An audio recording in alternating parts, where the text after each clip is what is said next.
नाज़िर कभी किसी सियासी जमात के हवाले से नहीं देखे गए। सियासी जमातों की जो क्रेडिट पे क्या चीज़ होती है, सियासी जमातें किस हवाले से पहचानी जाती हैं, पाकिस्तान की सियासी जो तारीख़ है, जमहूरी तारीख़ है, उसमें क्या है। हमने तो यही देखा है, यही सुना है कि कुर्बानी दी जाती है किसी भी जद्दोजहद के लिए, किसी भी सियासी तहरीक के लिए। हमने देखा कि सियासतदान एक कॉज़ के लिए फांसी का फंदा भी कबूल करते हैं, शहादतें भी कबूल करते हैं, गोलियां भी खाते हैं, जिला वतनियाँ भी बर्दाश्त करते हैं, अटक के लेके ज़ंदानों में भी फेंके जाते हैं और उम्र कैद भी बर्दाश्त करते हैं झूठे मुकदमात के अंदर। ये पाकिस्तान ने पहली मरतबा पाकिस्तान के 75 साल में देखने को मिला कि एक ऐसी जमात जो अपने आप को सियासी जमात कहती है, जिसको ट्रीट एक सियासी जमात के तौर पे किया जाता है, एक इंसान जो अपने आप को सियासी लीडर कहता है और सियासी जमातों से मुकाबला करता है, उसने जो पिछले 5 दिन से जो हरकतें शुरू की हुई हैं ज़मान पाक के अंदर, मैंने पाकिस्तान की तारीख़ में कभी ये नहीं देखा।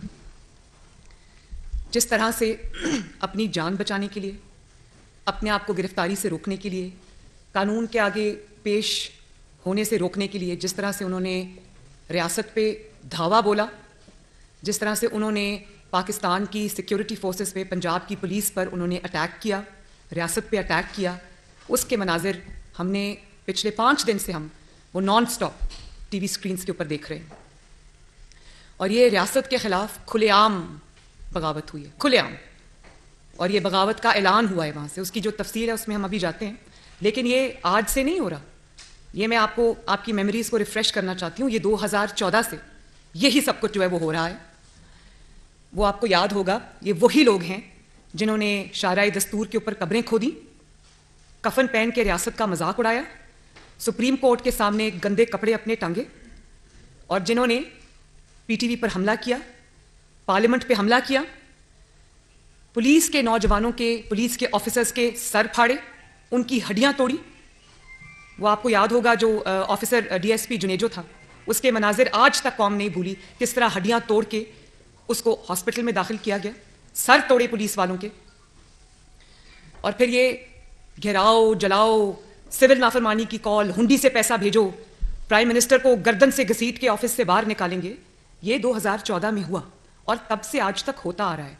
फ़र्क सिर्फ ये, तब ये चीज़ें छुपी हुई थी क्योंकि सहूलतकार सर पे मौजूद थे, हर स्याह को सफ़ेद करने वाले मौजूद थे, हर चीज़ पे ग्लॉस ओवर करने वाले मौजूद थे।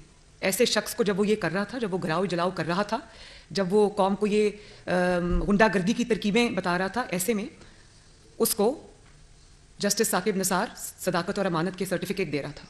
और उस वक्त पैनामा बेंच जो है उसमें ये उसके सामने नवाज शरीफ के ख़िलाफ़ जब मुकदमा चल रहा था पैनामा का, उस वक्त ये बतौर इश्तिहारी मुलजिम के अदालत में फ्रंट रो पे टांग रख के बैठा था। और जस्टिस खोसा जो पैनामा बेंच का सरबराह था, उसको तौफीक नहीं हुई कि वो उसके सामने रोज़ आकर इश्तिहारी मुलजिम पेश होता था, उसको किसी ने गिरफ्तार नहीं किया, बल्कि उल्टा उस पैनामा बेंच ने, जिसकी सरबराही जस्टिस खोसा कर रहे थे, जस्टिस खोसा ने नवाज शरीफ को शर्मनाक इल्काबात से नवाजा। ये शर्मनाक हरकत थी।